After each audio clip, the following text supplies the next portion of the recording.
सबको मेरा नमस्कार।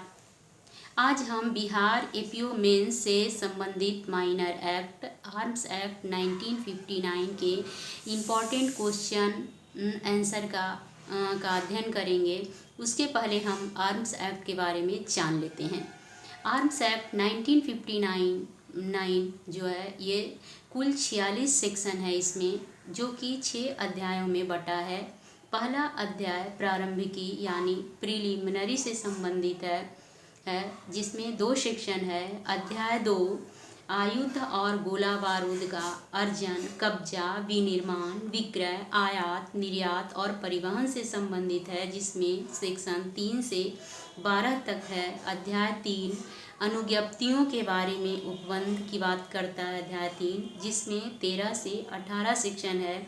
अध्याय 4 शक्तियाँ और प्रक्रिया के बारे में है जिसमें सेक्शन 19 से 24 बी तक है। अध्याय 5 अपराध और शास्तियाँ से संबंधित है, यानी ऑफेंसेज और पेनाल्टी से संबंधित है, जो कि सेक्शन 25 से 33 तक है। अध्याय 6 मिसलेनियस से संबंधित है, यानी 34 से 46 तक।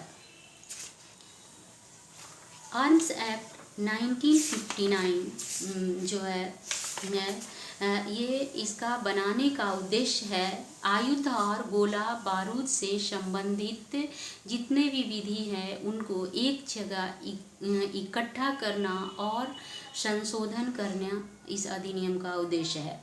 यह भारत गणराज्य के 10वें वर्ष में अधिनियमित किया गया। इस पर राष्ट्रपति की सहमति 23 दिसंबर 1959 को प्राप्त हुआ। आयुध अधिनियम 1 अक्टूबर 1962 से लागू हुआ।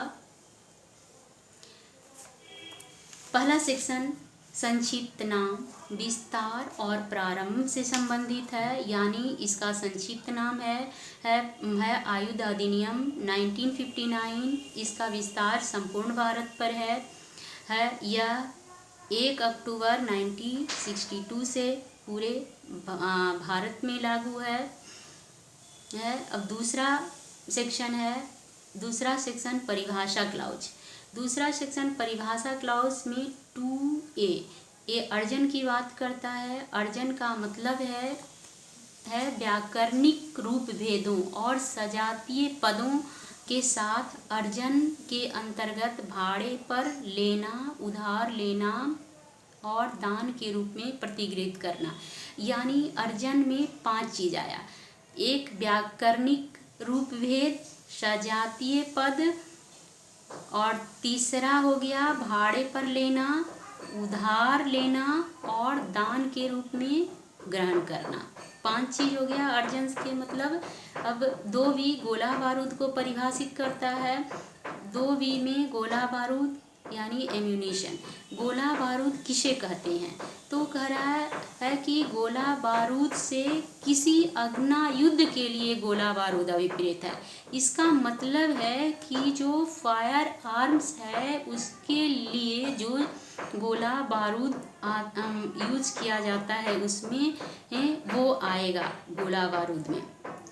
और इसके अंतर्गत आता है रॉकेट, बम, ग्रेनेड, गोला, टारपीडो को काम में लाने और अंतः समुद्री सुरंग बिछाने के लिए ये जो परिकल्पित वस्तुएं हैं वो। तीसरा विस्फोटक, स्फुर्जनकारी और विखंडनीय सामग्री या अपायकर द्रव्य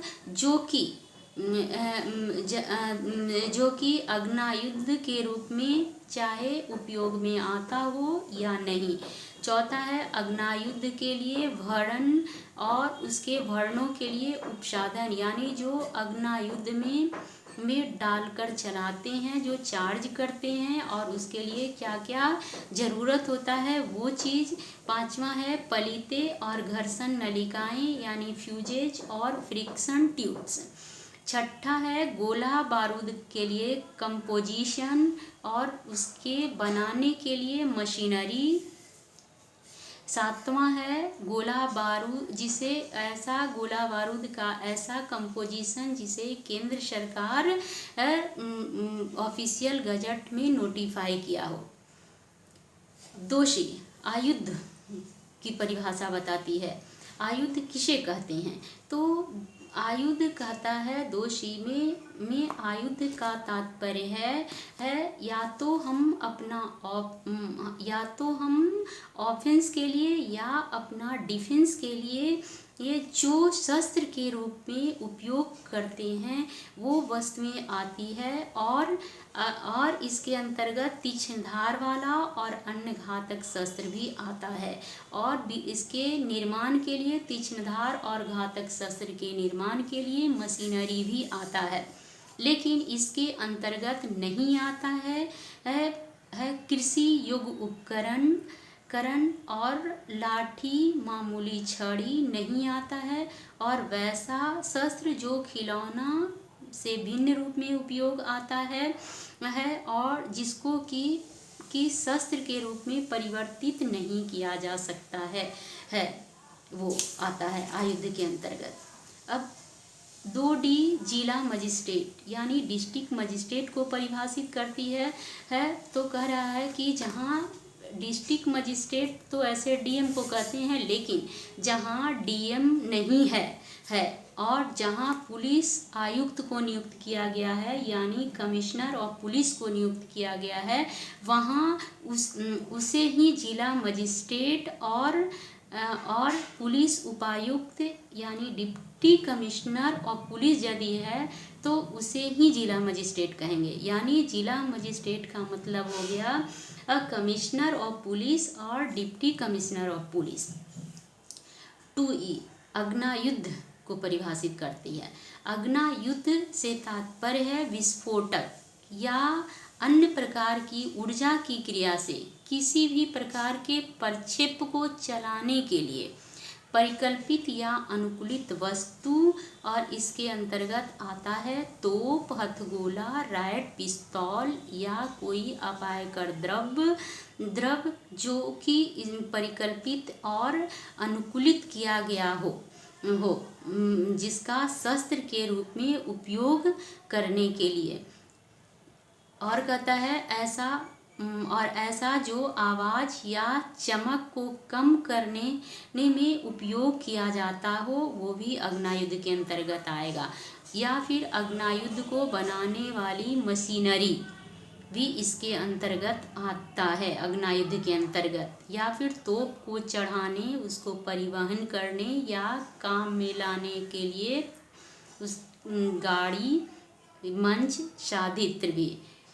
2F में अनुज्ञापन प्राधिकारी यानी लाइसेंसिंग अथॉरिटी को परिभाषित किया गया है। लाइसेंसिंग अथॉरिटी का मतलब है कि इस अधिनियम और इस अधिनियम के अधीन बनाए गए नियमों के तहत लाइसेंस प्रदान करने के लिए और लाइसेंस का रिन्यूअल करने के लिए कोई सशक्त ऑफिसर है। 2FF मजिस्ट्रेट का मतलब है दंड प्रक्रिया संहिता क्रिमिनल प्रोसीजर कोड 1973 के अंतर्गत कार्यपालक मजिस्ट्रेट। 2G विहित प्रिस्क्राइब्स का मतलब है इस अधिनियम के अधीन बनाया गया नियम। 2H प्रोहिबिटेड गोला बारूद यानी प्रोहिबिटेड एम्यूनिशन का मतलब है कोई अपायकर द्रव, गैस या ऐसा चीज जिसे कि गोला बारूद के रूप में परिकल्पित या अनुकूलित किया जा सकता हो और रॉकेट, बम, ग्रेनेड, गोला, टारपीडो को काम में लाने और अंतः समुद्री सुरंग बिछाने के लिए परिकल्पित वस्तुएं और ऐसी वस्तुएं जिसे केंद्र सरकार प्रोहिबिटेड एम्यूनिशन के रूप में निर्दिष्ट किया है वो माना जाएगा। प्रोहिबिटेड आर्म्स से तात्पर्य है कि वे अग्नायुध जिसके घोड़े पर यदि दबाव डाला जाए तो वह छूटते रहें जब तक कि उसका मैगजीन खाली ना हो जाए। इसके अंतर्गत आता है तोप, वायुयान भेदी, टैंक भेदी अग्नायुद्ध और अन्य आयुध भी आता है, जिसे केंद्र सरकार प्रोहिबिटेड आयुध के रूप में घोषित किया है। 2J लोक सेवक। लोक सेवक से तात्पर्य है धारा IPC की धारा 21 में परिभाषित लोक सेवक। 2K अंतरण यानी ट्रांसफ़र को डिफाइन करता है 2K में है ट्रांसफ़र। ट्रांसफ़र का मतलब है कि किसी को कब्जे में देना, भाड़े पर देना या उसको कब्जा से अलग करना ट्रांसफ़र कहलाता है। किसी को कब्जा में देना, भाड़ा पर देना और किसी चीज़ से अलग करना ट्रांसफ़र कहलाता है। 2 में कहता है कि अग्नायुद्ध की लंबाई को हम कहाँ से कहाँ तक मापेंगे, तो अग्नायुद्ध की लंबाई नाल मुख से लेकर जहाँ तक फायर करने के लिए उसमें डाला जाता है वहाँ तक अग्नायुद्ध की लंबाई हम मानेंगे। 2.3 में कह रहा है कि किसी क्षेत्र जहाँ की किसी क्षेत्र के संबंध में यदि वहाँ ये एक्ट लागू नहीं है और कोई दूसरा एक्ट लागू है तो जो उस क्षेत्र में एक्ट लागू है वही माना जाएगा। 2.4 का मतलब 2.4 में ऑफिसर को परिभाषित करता है। ऑफिसर या प्राधिकारी किसे माना जाएगा, तो कह रहा है कि यदि केंद्र सरकार जिसे नोटिफिकेशन जहां ऑफिसर और प्राधिकारी नहीं है और केंद्र सरकार जिसे नोटिफाई किया है राजपत्र में वही उसे ही ऑफिसर और प्राधिकारी माना जाएगा। अब हम चलते हैं ऑब्जेक्ट। आर्म्स एक्ट का उद्देश्य क्या है?